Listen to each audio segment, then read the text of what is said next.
بسم اللہ الرحمن الرحیم. کلاس شروع کرتے ہیں. کل جو ہم نے پڑھا تھا اس کا خلاصہ یہ ہے کہ کلمہ کی 3 قسمیں ہیں: اسم، فعل اور حرف. یا یوں کہیں کہ لفظ کی 3 قسمیں ہیں: اسم، فعل اور حرف. ہر ایک کی تعریف بتا بھی دی تھی اور آسان پہچان بھی بتلا دی تھی. اسم چیزوں کا، جگہ کا، افراد کا نام اور اس میں زمانہ کوئی نہیں ہوتا. فعل جتنے بھی کام ہیں اور اس میں کوئی نہ کوئی زمانہ ہوتا ہے.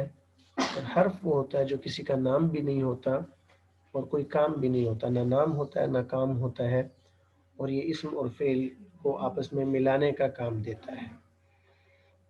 پھر فعل کی مشہور اقسام: ماضی، حال، مستقبل، امر اور نہی. اور عربی میں یوں کہیں کہ ماضی، مضارع، امر، نہی. یہ ہم نے کل سبق کے شروع میں پڑھے تھے. اور پھر فعل کی اقسام میں سے جو ماضی ہے اس ماضی کے صیغے تفصیل کے ساتھ ہم نے کل پڑھ لیے تھے. 6 صیغے مذکر کے، غائب اور حاضر، 6 صیغے مؤنث کے، غائب و حاضر، اور 2 صیغے متکلم کے جو مذکر کے لیے بھی اور مؤنث کے لیے بھی ایک طرح سے ایک جیسی صورت میں استعمال ہوتے ہیں.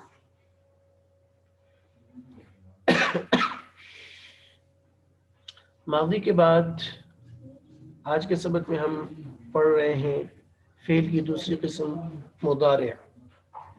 اور فعل مضارع کے بارے میں یہ بات کل بھی بتلا دی تھی، آج دہرا رہا ہوں کہ فعل مضارع وہ فعل ہوتا ہے جس میں 2 زمانے پائے جاتے ہیں ایک ہی وقت میں.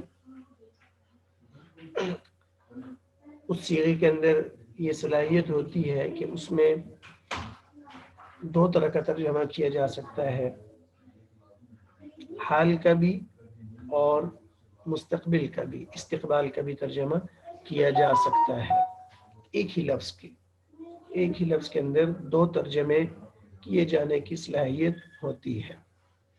پھر موقع کی مناسبت سے کبھی اس سے حال کا ترجمہ مراد لے لیا جاتا ہے اور کبھی مستقبل کا ترجمہ مراد لے لیا جاتا ہے. مضارع بنانے کے لیے جو صرف کی کتابوں میں طریقہ بیان کیا جاتا ہے وہ ایک تفصیلی قاعدہ ہے، اور اس قاعدے کو لفظ بلفظ سمجھیں تو بعض اوقات وہ پریشانی کا باعث بنتا ہے. اس لیے ہم اس پورے قاعدے کو ذکر نہیں کریں گے، بس قاعدے کا خلاصہ مد نظر رکھتے ہوئے صیغوں کو پہچاننے کی کوشش کریں گے. جس طرح ہم نے ماضی کے اندر مذکر کے 6 صیغے الگ بنائے، مؤنث کے 6 صیغے الگ بنائے، مضارع میں بھی وہی 6 صیغے مذکر کے اور وہی 6 صیغے مؤنث کے بنیں گے اور 2 صیغے متکلم کے بنیں گے.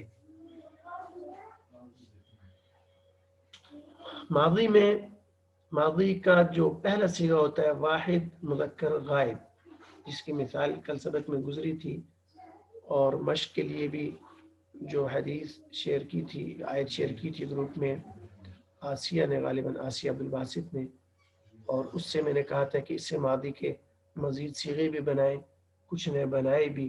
جیسے کفر کا لفظ تھا، فلما کفر قال انی بریء منک انی اخاف اللہ رب العالمین. دوسرا لفظ نظر کا تھا. اب یہ دونوں واحد مذکر غائب کے صیغے ہیں، کفر بھی اور نظر بھی. تو عام طور پر ماضی کے واحد مذکر غائب کے صیغے میں جو 3 حرف ہوتے ہیں، یہ تینوں حرف عربی زبان کے اندر باقی صیغوں کی بنسبت واحد مذکر غائب کے اندر جو حرف ہوتے ہیں یہ بنیاد ہوتے ہیں، کلمے کی بنیاد ہوتے ہیں. اور پھر انہی میں اضافہ کر کے آگے تسنیہ کا صیغہ بنتا ہے، جمع کا صیغہ بنتا ہے اور مؤنث کے صیغے بنتے ہیں. ہر ایک کے اصول مقرر ہیں. ہم نے کل وہ اصول تفصیل سے بیان نہیں کیے تھے کہ کس صیغے کو بنانے کے لیے کس لفظ کا اضافہ کرنا، یہ چیز ہم نے بیان نہیں کی تھی، اس لیے کہ پھر وہ اصل مقصد سے آدمی ہٹ جاتا ہے، قواعد پر ذہن زیادہ چلا جاتا ہے. تو ہم اس پورے قاعدے کو ذکر نہیں کر رہے، ماضی کے اندر بھی مضارع کے اندر بھی، البتہ صیغوں کو بار بار دہرا کر، سن کر، بول کر ان صیغوں کو ذہن نشین کرنا، تاکہ اس کے ذریعے سے پھر قرآن مجید کے الفاظ کو آدمی سمجھ سکے، یہ ہمارا مقصد تھا۔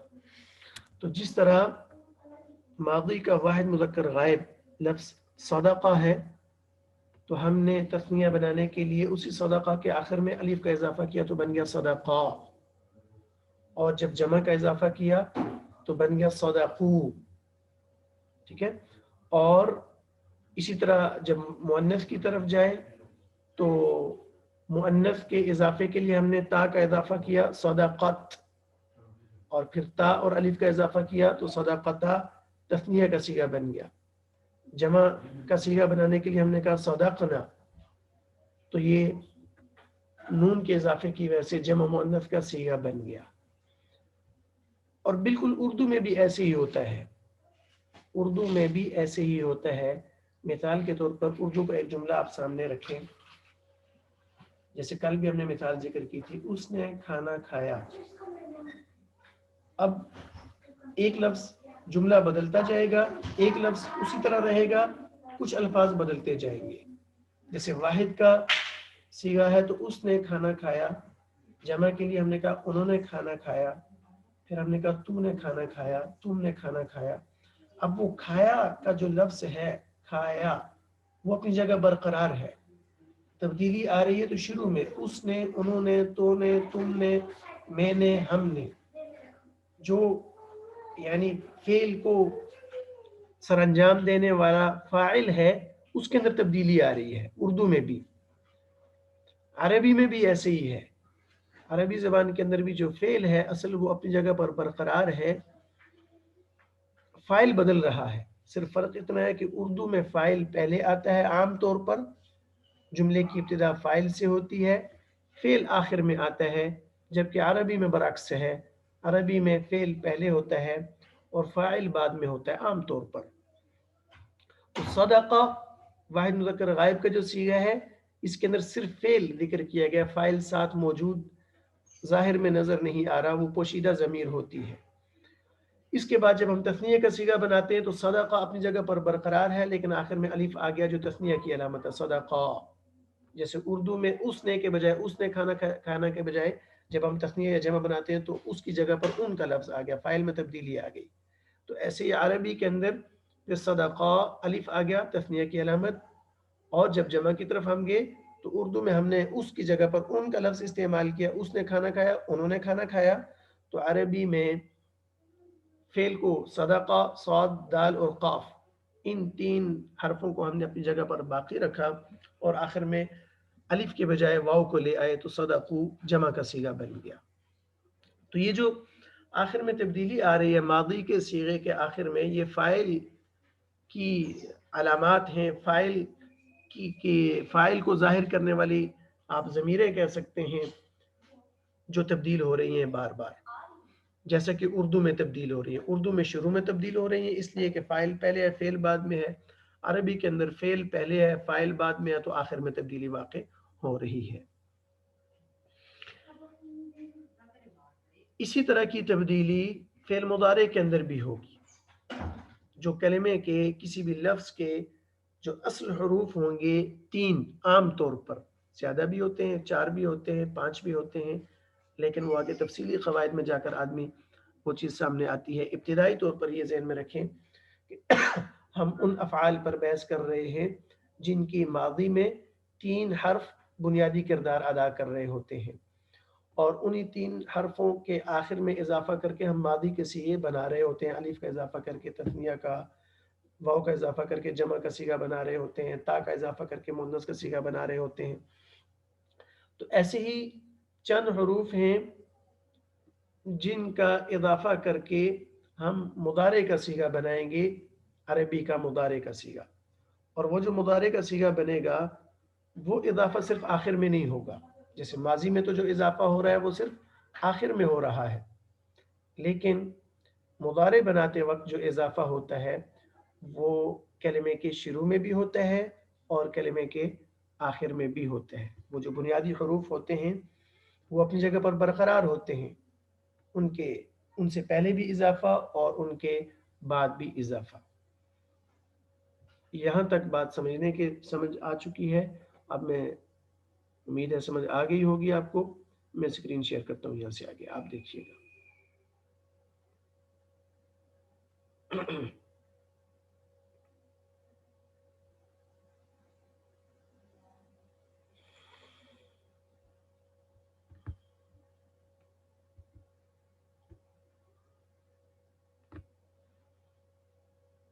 جی اسکرین دکھائی دے رہی ہے سب کو ٹھیک سے؟ فعل مضارع یہ جی ٹھیک ہے، شکریہ. فعل مضارع جس میں موجودہ آئندہ زمانہ پایا جائے، یہ بات ہم تفصیل سے ذکر کر چکے ہیں. یہ اگلی بات ہے جو اگلی سلائیڈ میں آپ کو دکھائی دے رہی ہے. مضارع بنانے کا طریقہ، اس پر میں تفصیلی بات کر چکا ہوں کہ یہاں پر صرف کی کتابوں میں جو قاعدہ لکھا گیا ہے وہ تفصیلی قاعدہ میں نے ذکر نہیں کیا یہاں پر، اس لیے کہ اس قاعدے کی طرف اگر جائیں تو وہ ایک تفصیلی اور لمبا قاعدہ ہے، تو پھر صیغوں کی پہچان ثانوی حیثیت حاصل کر جاتی ہے اور قاعدے پر زیادہ زور لگنا شروع ہو جاتا ہے، زیادہ قوت ادھر صرف ہونے لگتی ہے. اس لیے میں نے اس قاعدے کو چھوڑ کر خلاصہ یہاں پر لکھ دیا ہے کہ فعل ماضی کے بنیادی 3 حروف میں اضافہ کر کے مضارع بنایا جاتا ہے. وہ اضافہ فعل ماضی کے جو 3 حرف ہوں گے ان سے پہلے بھی ہوگا اور ان کے بعد بھی ہوگا. وہ 3 حرف درمیان میں آ جائیں گے. یہ فا عین لام میں نے آپ کو بتا دیا کہ صرف فا عین لام نہیں، عربی کے کسی بھی ماضی کے صیغے کو آپ لیں اور ماضی کا واحد مذکر غائب کا صیغہ جب آپ پڑھیں تو اس میں عام طور پر 3 حرف آپ کو ملیں گے، جیسے کفر، نظر، صدق، سجد، حمل اور آمنا. اس کے اندر 4 حرف ہیں، تو 3 حرفوں والا فعل بکثرت آپ کو ملے گا. تو وہ جو 3 حرف ہوتے ہیں تو ان میں سے جو پہلا حرف ہوتا ہے اس کو کہتے ہیں کہ یہ فا کلمے کی جگہ پر ہے. یعنی فا عین لام کو بنیاد کی حیثیت حاصل ہے عربی گرامر کے اندر، عربی صرف کے اندر. کسی بھی کلمے کو یعنی کسی بھی لفظ کے جو حروف ہوتے ہیں ان حروف کی جگہ معلوم کرنی ہو کہ یہ کس جگہ پر آ رہا ہے، تو اس وقت جو بحث کی جاتی ہے وہ ان الفاظ کے ذریعے سے کی جاتی ہے، فا، عین اور لام. جو کسی بھی لفظ کا پہلا حرف ہوتا ہے اس کو کہتے ہیں یہ فا کلمہ ہے، اور جو دوسرا ہوتا ہے اس کو کہتے ہیں عین کلمہ ہے، اور جو تیسرا ہوتا ہے اس کو کہتے ہیں لام کلمہ ہے، اگرچہ وہ حرف کوئی بھی ہو. مثال کے طور پر صدقہ، کل کی مثال میں ہم نے دیکھا تھا، جیسے یہ دیکھیں عبدہ کا لفظ ہے یہاں پر. اب یہ ماضی کا صیغہ ہے عبدہ، تو اس میں عین، با اور دال ہیں، 3 حرف ہیں. تو عین کے بارے میں یوں کہا جائے گا کہ یہ فا کلمہ ہے. فا کلمہ کا کیا مطلب؟ یعنی پہلے نمبر کا حرف ہے. با کے بارے میں کہا جائے گا کہ یہ عین کلمہ ہے، یعنی دوسرے نمبر کا حرف ہے. اور دال کے بارے میں ہم کہیں گے کہ یہ لام کلمہ ہے، یعنی تیسرے نمبر کا حرف ہے.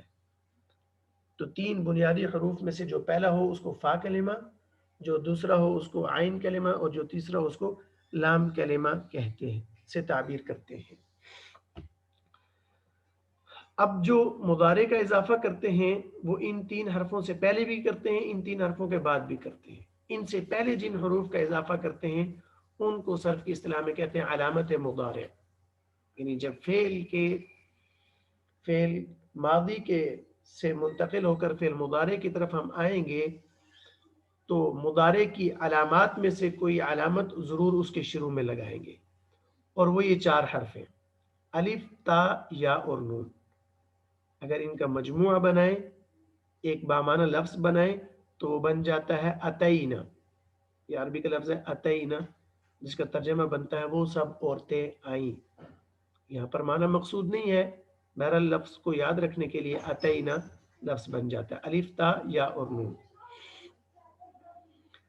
جو ہمارے پاس صیغے بنتے ہیں اگر الگ الگ کریں تو 16 صیغے ہمارے پاس بنتے ہیں. ان 16 صیغوں میں سے صرف ایک جگہ پر الف استعمال ہوگا،